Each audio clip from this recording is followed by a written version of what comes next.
Bloomberg Audio Studios. Podcasts, radio, news.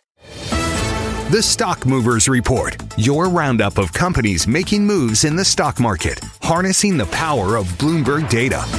Let's have a look at stocks on the move today here in Europe. I'm Caroline Hepker alongside Stephen Carroll, and we're joined by Bloomberg reporter Chloe Mallet. Good morning, Chloe. Good morning. So I'm just looking at the pharma stocks across Europe. Actually, they are doing very well. There's been a lot of trepidation about what the US administration would do, and there does seem to be a deal now with Pfizer. Yeah, absolutely. And so AstraZeneca, but also Novartis, Roche, Novo Nordisk, all of them were up this morning across that pharma sector on the back of Pfizer's deal with Trump on drug pricing. So Pfizer essentially agreed to slash some of its drug prices by up to 85% and to sell directly to the American public, and all of that in exchange for a 3-year grace period from pharmaceutical tariffs. And so what JP Morgan analysts have said is that this could kind of act as a bellwether for that pharmaceutical sector, and that European pharma companies could potentially strike similar deals with the US administration that would let them essentially avoid the worst of the tariffs,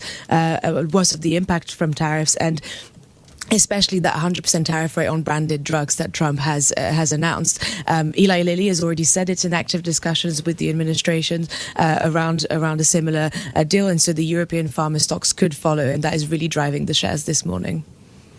And turning then to sportswear, some good news there as well. Nike's turnaround starting to pay off. How's that rippling into Puma's shares today? Yeah, so Puma, but also Adidas were up on the back of this of Nike's turnaround this morning. So last night, Nike reported earnings, and they were quite positive. And in particular, the running segment did really well, and then the wholesale segment was also really boosting sales. So there could have been some negative read across for the European rivals, Puma and Adidas, because if you have strength in the running business in Nike, that could potentially be a headwind for them. And also Nike mentioned some weakness in China, which would have potentially been a negative. But it seems that the sales beat from Nike was taken by the market as a sign that there is kind of consumer momentum in that sportswear sector, and that bodes a little bit better for Puma and Adidas. Puma in particular has been in a bit of a tougher spot. It's been struggling to appeal to shoppers, and so that consumer environment looking more promising is definitely a boost. Okay. Finally, Greggs. Are investors convinced that the bakery chain is going to be able to boost sales? Well, it seems like it, because the Greggs shares had their biggest jump since 2021 after a trading update this morning. They said that trading really improved in August, and that and also in September, and that cost inflation was easing a little bit, and it really it also confirmed full year expectations, which provided some relief to investors after what was quite a tough update in July.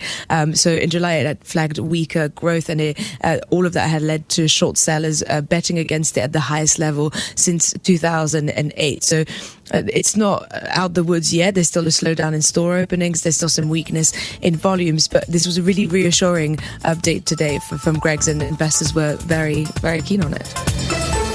The Stock Movers Report from Bloomberg Radio.